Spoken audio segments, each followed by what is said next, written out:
Naša gostja v tokratni oddaji Moja družina bo priznana slovenska igralska ustvarjalka Aleksandra Balmazović. V oddaji bomo govorili o veliko zanimivih stvari, ampak o eni pa nismo in bo Aleksandra mogoče tukaj povedala v uvodniku v parih stavkih.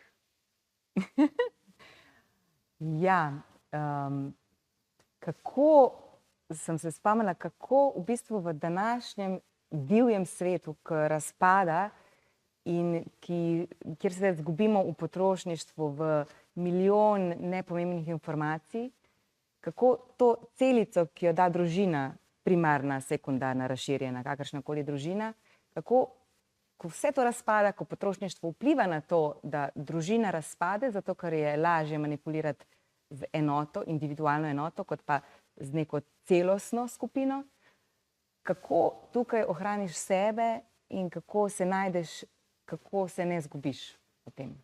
To se mi zdi zelo pomembno vprašanje, ki si ga moramo postavljati vsak dan.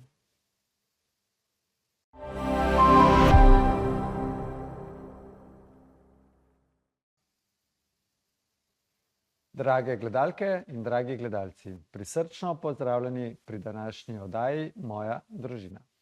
Veseli smo, da bo naš današnji pogovor obarvan toplo, osebno in kot običajno iskreno. Naša gostja je namreč priznana slovenska igralska ustvarjalka Aleksandra Balmazović. Ženska z večplastno zgodbo, ki navdihuje z vsako novo vlogo, z vsakim življenjskim odločanjem in za vsakim trenutkom, ki ga je preživela z družino. Aleksandra, dobrodošla v oddaji Moja družina. Dober dan, pozdravljeni, hvala, da ste me povabili. Z veseljem. Aleksandra je v svetu gledališča in filma prepoznana kot izjemna. Rojena je bila 3. julija, leto se ne spodobi povedati, v Celju. Sprva je študirala novinarstvo in slovanske jezike, kasneje pa je v svojem poklicnem poskusu sledila umetniškem nagibu. Tudi to zgodbo bomo slišali. Po diplomi na Akademiji za dramsko umetnost v Beogradu leta 1999 je z velikim pogumom stopila na pot, ki jo je popeljala do številnih filmskih, televizijskih in gledaliških vlog. Za številne gledalce je zagotovo najbolj znana po vlogi Nade Bučar v priljubljeni seriji Skrito v raju, kjer za občutkom, toplino in pristnostjo upodablja psihoterapevtko, ki prinaša upanje in razumevanje. A Aleksandra ni le igralska zvezda, je tudi mama, ki tam daleč od odrov in kamer uresničuje idejo o družini, o ustvarjanju doma, kjer prostor za knjige, umetnost in tišino ter radost domala diha s srčnostjo, prav takšno, kot je ona sama. Danes bomo z Aleksandro govorili o tem, kaj pomeni biti družina, kako je združiti uspeh, poklic in mirnost doma, kako v hitrem življenjskem tempu najti spokoj in uživati v malih stvarih. Verjamem, da bo njen pogled iskren, zrel in toplosrčen, marsikomu odprl oči in marsikoga tudi navdihnil. Zato vabljeni k poslušanju. Aleksandra, pozdravljam še enkrat. Ja, koliko si me lepo predstavil, hvala. Pa hvala, da si preskočil letnico, to ni več okolju prijazno. Ni za kaj. S kakšne družine pravzaprav prihajaš? Z mešane družine, tako kulturološko kot nekako, kako bi rekla, jezikovno. Hecano je, da sem zrasla sem takrat, verjetno tudi kot ti, v neki skupni državi, nekdanji bivši državi, ki je bila tako nekako ta kulturno, bivalno, mentalni prostor je bil enoten. Potem smo pa mi, jaz sem se rodila v Sloveniji, mi, ki smo bili iz nekih mešanih družin, smo nekako izgubili identiteto, ker se nam razpadla država in zdaj kaj? Zdaj pa sem jaz tudi razpadla moja identiteta, kdo sem, kaj sem, a sem zdaj Slovenka ali nisem, počutim se, kot da sem, saj sem rojena, vzgojena, moj prvi jezik z otroci je bil z otroki. Na ulici je bila slovenščina, doma smo govorili hrvaško ali pa srbsko. V glavnem tako zelo mešano, potem kot majhna sem tudi živela v Nemčiji, ker je oče tam delal. Tako da sem nekako zrasla v tem, kar je zdaj Evropa, ki je multikulturalno, jezikovna in naprimer še danes ne razumem teh mej, teh razlik. Vedno so bile vojne glede vere in različnih kultur, vedno bojo, ampak še vedno Imaš brata, sestro? Imam brata, imam sestro, polsestro v Luksemburgu živi, brat je tukaj. Tako velika družina. Kakšne vrednote, pa ker verjamem, da v Sloveniji je veliko takih družin, si pa iz svoje primarne družine potem prenesla ali pa povzela, oziroma jih še živiš? Ja, hecno je, pač jaz sem iz ločene družine izhajam. Oče je živel drugje, jaz sem z bratom živela tukaj, sestra je živela spet drugje. Tako da je ta neka, zdaj se reče temu, kako neka razširjena družina. Tako da je dinamična, ampak ja, razširjena. Kakšna? Dinamična. Ja, dinamično smo živeli. Tako da se mi zdi, da to je absolutno neko bogatstvo in se mi zdi zelo škoda. Mislim, družina je res neka stvar, ki mislim, da jo je treba čuvati in da je treba skrbeti in da je treba veliko vlagati. Ne glede na to, kakšne, Angleži to rečejo kin, ta ni family, ampak je kin, da se treba, naprimer, ne vem, prazniki so ravno zato, da če nimaš časa, ker vedno nimamo pa se slišimo, pa se dobimo, prazniki, naprimer, so res taka lepa stvar, ne glede na to, dobro, imamo 24. večerjo, ali imamo 27. ali imamo 5. marca, ali se izmislimo, ampak tako, da je tako, ne, da res, ja, in zdaj verjetno jaz jemem te praznike, zdaj, tako da smo se dobili zaradi praznikov, ampak naprimer zdaj, ker pač sledijo prazniki, kot nek določen datum, samo zato, ker si ga drugače ne znamo določiti. In smo primorani, če že nič drugega, in je fajn to vzdrževati, čeprav, naprimer, rečemo velikrat, to ti nič ne pomeni, pa darila, pa gor, pa dol. Si bila živahen otrok, glede na to, da tvoja kariera je pač v igralskem krogu. Kakšna si bila? Si v osnovi mirna, živahna? Kaj bi ti rekel? Je živahna. Ne, sem vedela, da boš to rekel. Ja, ne, to sem zdaj skompenzirala. Ne, jaz sem bila čist introvertiran otrok. Jaz sramežljiva, povlečena, nekomunikativna, asocialna. Ja, res, tako kar čudakinja. Potem sem šla po tak ekstrem, zagleda, da sem se šla terapevtsko, sem se odločila za poklic, ki me bo odprl. Ali pa si dejansko že bila taka, pa nisi bila, ne? Mogoče, ampak dejansko mi je ta poklic res pomagal, da sem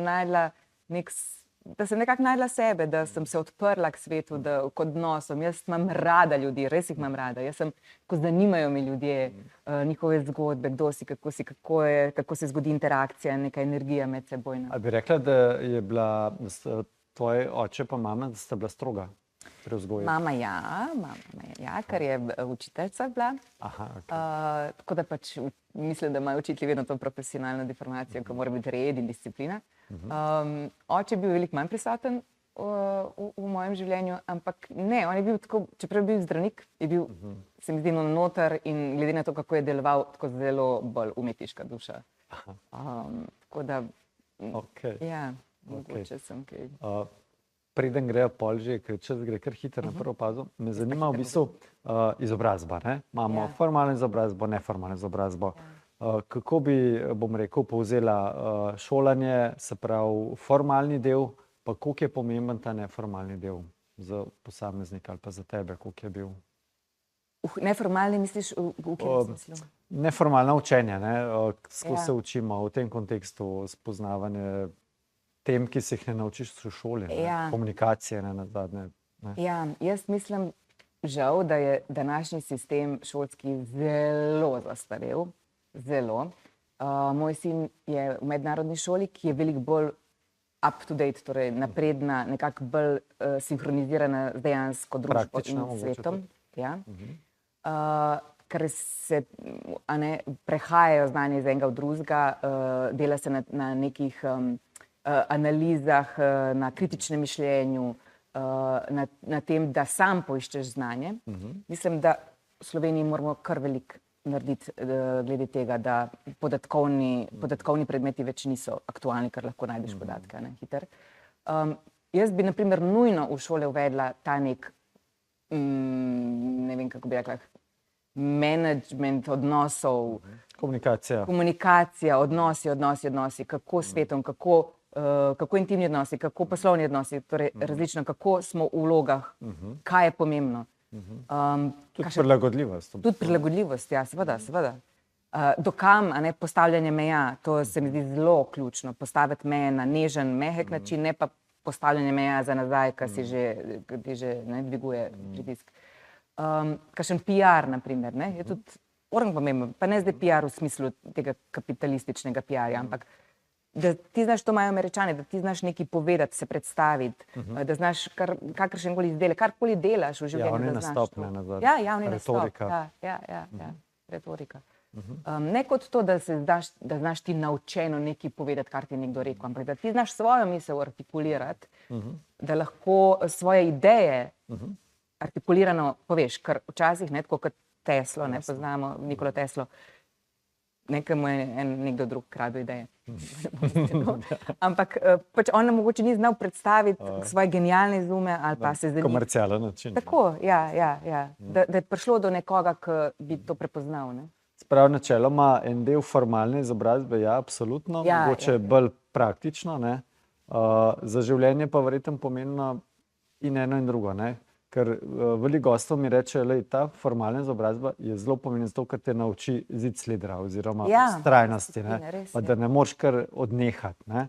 Res je. Ker če nekaj bolj prostovoljno delaš hitro, lahko rečeš, ne bom več, ne. Jaz kot svobodni umetnik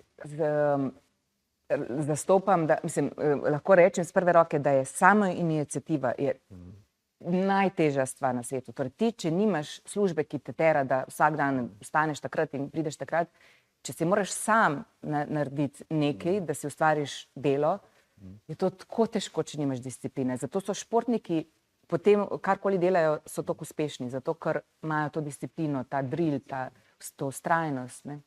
Lahko rečeš, da si to dobila iz družine?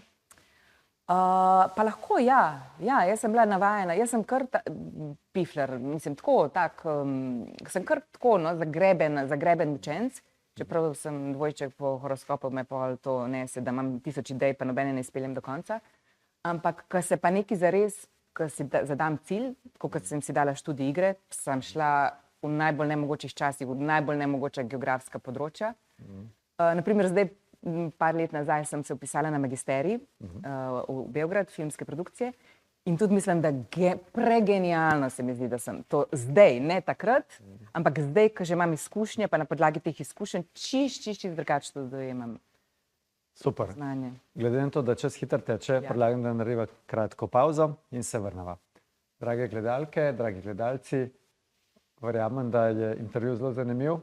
Vabljeni nazaj takoj po kratki pavzi.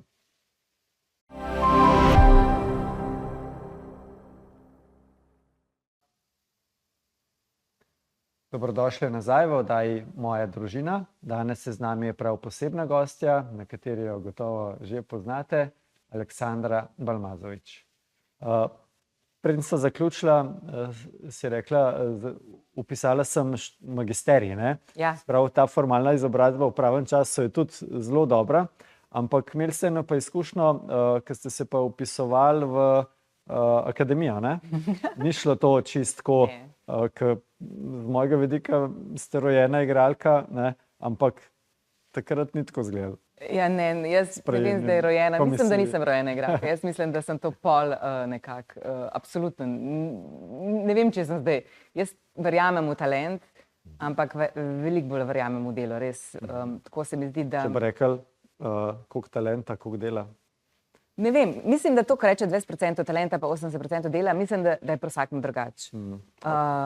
Ampak se zgodi, naprimer, da imaš ti, glede česarkoli, kakšnih športov, česarkoli, pevcev, absolutne talente. Ampak koliko takih poznamo, ki so bili nenormalno uspešni, pa ker niso delali na sebi, ker niso napredovali, ker niso šli s časom, jih ni več. Samo v bistvu, če je to res toliko pomemben delaš, pa moraš res najti nekaj, da te veseli, ker če ne boš ti nikoli to garal, ne? Na tem področju, da razviješ. Ja, ta strast, mislim, da to je Walt Disney rekel dober, da poskusiš nekako tako, zdaj ne vem, dobesedno, da se dolgo se išč, poskusiš 100.000 stvari, potem pa, ker najdeš eno, potem pa vse ostalo pusti, pa pet za to stvarjo. A ste vi tako naredili? Ja, jaz sem tako naredila, ja, res sem. Nekako sem takrat, mi igra nekaj ni bila usvojena, ker sem delala 4-krat spremne izpite. Tako da, ja. Sprejeli so te v Beogradu. V Beogradu, torej 2-krat sem šla v Ljubljani, v Zagreb sem šla, nisem odnehala in sem šla še v Beograd. Pa če ne bi bila tam, ne bi odnehala. To je bila sicer, zdaj za nazaj, ko gledam, je bila najboljša stvar, da nisem bila v Ljubljani sprejeta, pa ne zato, ker bi kaj akademija, super akademija, ampak ker sem dobila neko novo izkušnjo v novem svetu, z drugačnimi ljudmi, z drugačno kulturo. Odprle so se mi milijon drugih zgodb. Nekako sem dobila potem, pa tudi hkrati ta odmik od domačega, ki ga moraš narediti verjetno kot nek mladostnik, ki si sam, ki si res sam, ki ni zdaj, pa ne poznaš nobenega, pa ni mame, pa ni očeta, pa ni bratov, sester, prijateljev, ti si jih moraš vse narediti iz ničle, s tem, da imaš pa že, da imajo vsi že neko zgodovino za sabo, in ti moraš zdaj tle najti neke niše, kako se znajdete. Ja, in meni se zdi to predragocena izkušnja. In tudi tujino. A ste do prvega evra, ali takrat so bile verjetno marke ali dinarji, ste prišli z igranjem ali na kakšen drug način? Ne, s štipendijo. Štipendijo sem imela, štipendijo za nadarjene, moram pohvaliti. Pa ne, z delom. Jaz sem že v bistvu od 14. leta, od prvega letnika srednje šole, sem tako občasno za vikende sem delala, sem kelnarila, čez počitnice sem potem kakšne kelnarila, potem sem v Beogradu prevajala, ker so bile te firme slovenske, so že imele zastopništvo. Tako da sem razne stvari sem delala. Kaj pa vas je navdihnilo pol za igranje, ne? Se pravi, po srednji šoli ste že prej vedeli za... Ne, jaz to sploh, niti na pamet mi ni prišlo, da bi igral. Jaz sem hotela biti astronaut, pa živinozdravnik, pa ne vem, čist... Sam igralka, ne? Ne, sploh niti pod razum mi ni prišla na pamet nobena. Sem pa res igrala do klavir, tako da nekako sem se videla nekaj časa v tem, potem tudi več ne. Čisto slučajno, jaz sem prišla, res to je mene tako kar poklicali, ne vem poklicali, pač prišlo je nasproti meni, jaz nisem to iskala. Neka predstava se je takrat delala zelo popularna, Vito Taufer, Psiha v mladinskem gledališču v srednji šoli in to je, meni se zdi to super, ker sem v Celju zrasla in sem bila na gimnaziji. In takrat se je začel ta neki status kulturnika, pa sem nekaj super, to pa je pa dobro, ker ne rabim potem, ko se naučim, lahko pridem na... Tako da sem v bistvu šla kot neko, pobeg te torture gimnazijske takrat, kakor sem mislila. In sem v Ljubljani delala pa to predstavo in takrat se mi je pa to v srednji šoli. Da vest. Kjer pa je bil pol v bistvu največji izziv, da rečemo, ki ste stopili v igralsko smer v Beogradu, ste želeli ostati v Beogradu, se vrniti v Slovenijo ali pa iti v tujino? Ja, tako hecen, mogoče sem jaz to doživela, ampak ta neka ambivalentnost se mi je zgodila, nisem vedela več, kam pripadam. Tam mi neki tako malo mi je bila prebrutalna, presurova ta kultura, glede na Slovenijo takrat. V Sloveniji je bilo pa tudi tako malo takrat, moram reči, kar sovražna nastrojena je bila Slovenija do vseh, ki nismo imeli slovenskih primkov. Tako da je bilo tukaj mi več ni bilo za biti, tam tudi nekaj nisem vedela. Potem pa nekako, ko si narediš nek krog ljudi, ko prideš noter, drugi, tretji letnik, sem že vedela, da bi tam rada ostala, da je to, da mi nekaj rezonira moje telo in moja duša. Kar je tako kreativno, tam se še posebej takrat je bil čas Miloševiča, vedno se nekaj dogajalo, pa kriminal, pa takrat je bilo to... Kako? Mitingi. Mitingi, ja, mislim, ne, da je dober, ker je bil kriminal, ampak tako veliko se je dogajalo za kreativce, za ti, ki si moral črpati neko materijo, je vedno fajn, če se nekaj dogaja. Švica, na primer, vemo, da nima ravno neko umetnost. Hladno, ni vatreno. Ja, ni, mora se nekaj žuboreti, nekaj se mora dogajati. Samo iniciativnost, so se prej pogovarjali. Se smatrate vi kot podjetnica? Ali kot v službi niste, iščete vedno vloge, to je težko v bistvu, ne? Ja, uradni naš naslov je samozaposleni v kulturi, ne samozaposleni. In se tudi nas obravnavajo kot nekako samozaposlene, ne, SP. SP. Ja, tako je, ne. Meni se zdi, da je Slovenija še vedno glede nekih zadev zelo v vatki, še posebej naprimer na našem področju. Mi se nismo navajeni boriti za nekako za vloge, da greš sem na castinge, da gledaš, koga bi lahko kje spoznal, pa se malo... Pa da ti rečejo ne, da nisi popularna. Ja, da ne padeš v depresijo. Mi smo še vedno tako, ne, sej bojo že prepoznali, sej bojo... Tako zelo smo v tem nekem socialističnem duhu. Tudi na drugih področjih, ne samo pa na soigralstvu, tudi drugje, naprimer zdaj v tujini imaš že neke poklice, ki jih pri nas nimaš sploh, ne? Neke fužne, neke mikse nekih poklicov. Fakultete, moj sin bi želel iti industrial engineering system, neki, mislim, že tako, ne, je, tega pri nas nimaš, imaš strojništvo, imaš, ja. Kar se mi zdi res fajn, zato ker se tako nekako se mi zdi, da iz neke trdote svetovne, trdih teh nekih mej družb v vseh pogledih, v kulturno, ne vem, znanstveno, poklici, vse to se mi zdi, tudi spoli, ne, se zdaj zelo dobro. Okej, to zdaj zelo ja, okej. Mislim, ja, gremo včasih čez, ne, v iskanju tega, ampak jaz razumem, da se gre pač čez. Jaz, naprimer, zdaj ne bom zašla v feminizem, ampak se mi zdi, da feminizem je tudi nastal, zdaj je to dobro ali slabo, ampak iz neke potrebe nečesa in zdaj smo šli že pa malo čez, zdaj bomo najdali nek balans. Jaz mislim, da se je začelo zelo pretiravati v nekih zadevah. Verjetno je to normalno, ne, da enkrat je premalo, enkrat je preveč, pa se poje spet v neko ravnotežje. Ja, tako.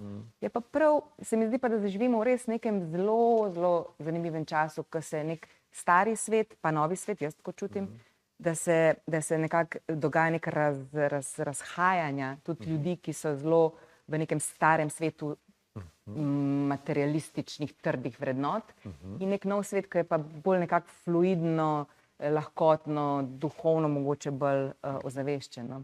Kjer je boljši? Ne, ni kjer je boljši. Kombinacija, ne? Ja, ne vem, kakor jaz mislim, da vsak si najde svojo pot, ampak važno je, da res slediš svoji poti, tudi kjerkoli.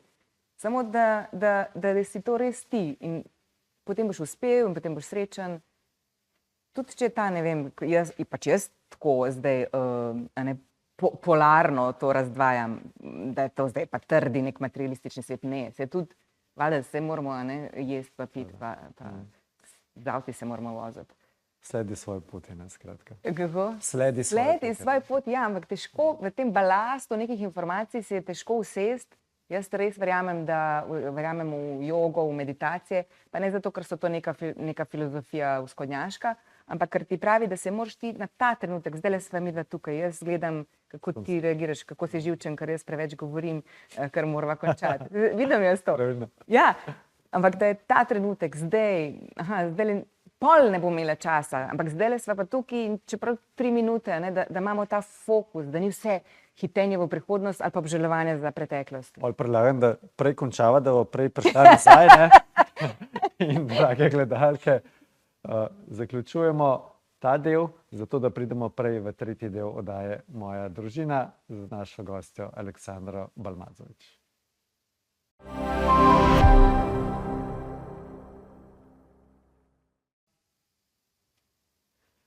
Drage gledalke, dragi gledalci, dobrodošli nazaj v oddaji Moja družina. Hitreje smo zdaj končali z pavzo, zato da hitreje začnemo spet s pogovorom z našo posebno gostjo, Aleksandro Balmazović.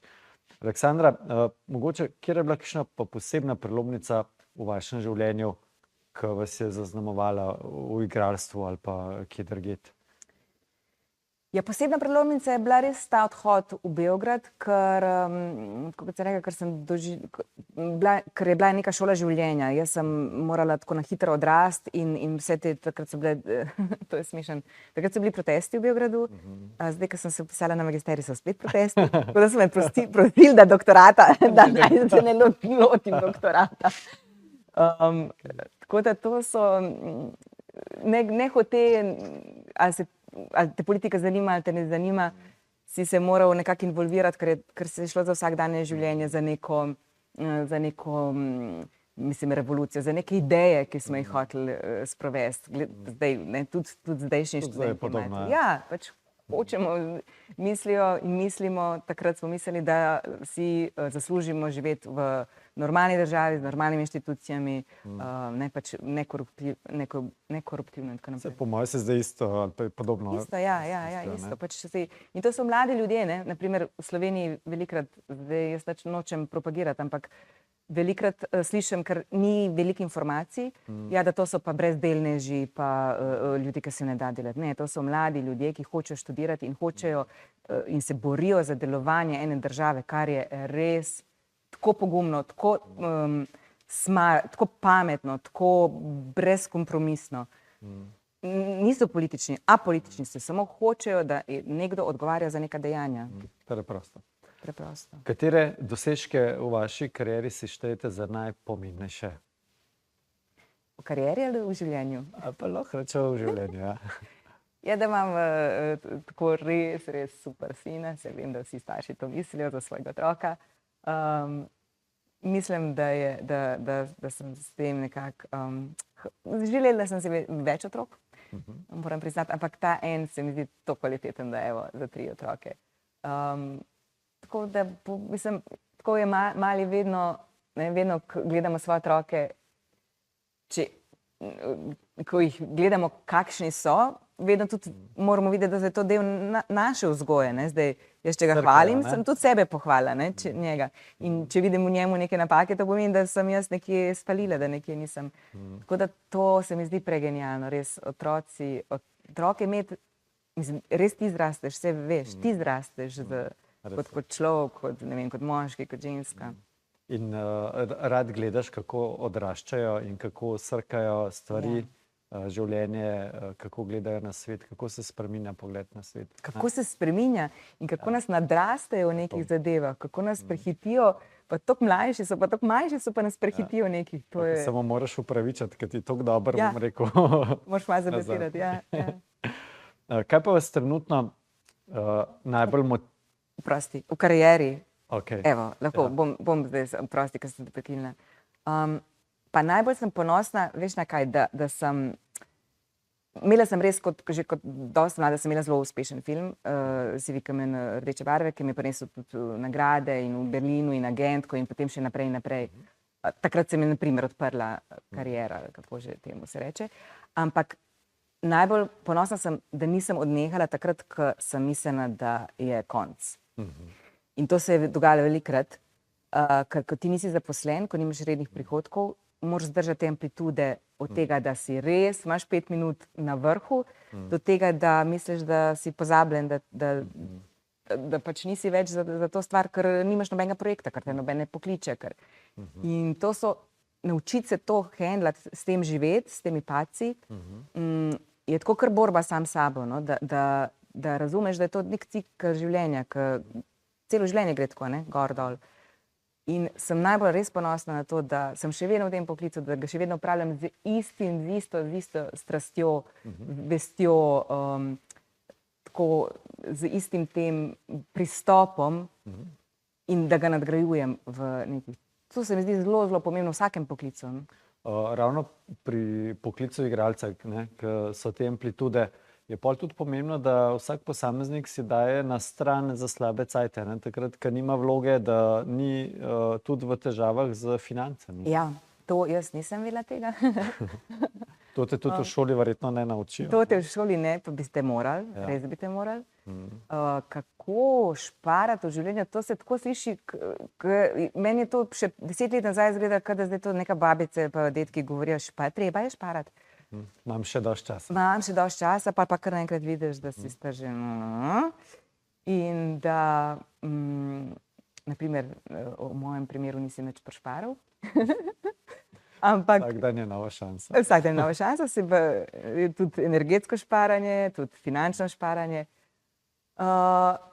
Ja, zelo pomembno je naučiti ne samo šparati, ampak Upravljati. tako, to besedo sem iskala, upravljati denar, upravljati z denarjem. To mislim, da to se že lahko učimo že otroke. Jaz sem svojega sina to učila na svojih napakah. Pa se pogovarjata vidva o denarju? Njega res zanima, pa ne zdaj zato, ker smo tukaj, ampak ga res zanima te, naprimer, včasih, ko je bil pač mlajši, so ga zanimale YouTube, kriptovalute in tako naprej. Zdaj se zelo zlato, ker to je trda valuta, nepremičnine. Tako zelo je finančno ozaveščen, spremlja naprimer pri 17, jaz nisem samo žur pa šola, da mi šla po glavi. Zelo, ne samo on, tudi cela ta generacija spremljajo to, naprimer Kitajska, Amerika, finančne padce, globalne. Kar mi je res fascinantno in tako prav pohvalno. No. Super, dobro. Če gre zdaj spet v bistvu na igralsko pot ali pa poslovno pot, kaj vas danes v bistvu motivira za naprej? Ker veliko ste dosegli že, ne? Ne, meni se zdi, da že nisem. Ker sem uvodnik prebral, rečeš, wow, ne? Ne, kaj zdaj? Meni se zdi, da zdaj sem trenutno na nekih zelo tektonskih prelomnicah. Mislim, se sami zgodijo, ne vplivamo. In nekako pustim, da me vodi, da me nekako to samo neki tako univerzum vodi, ampak zdaj se bom posvetila nečemu.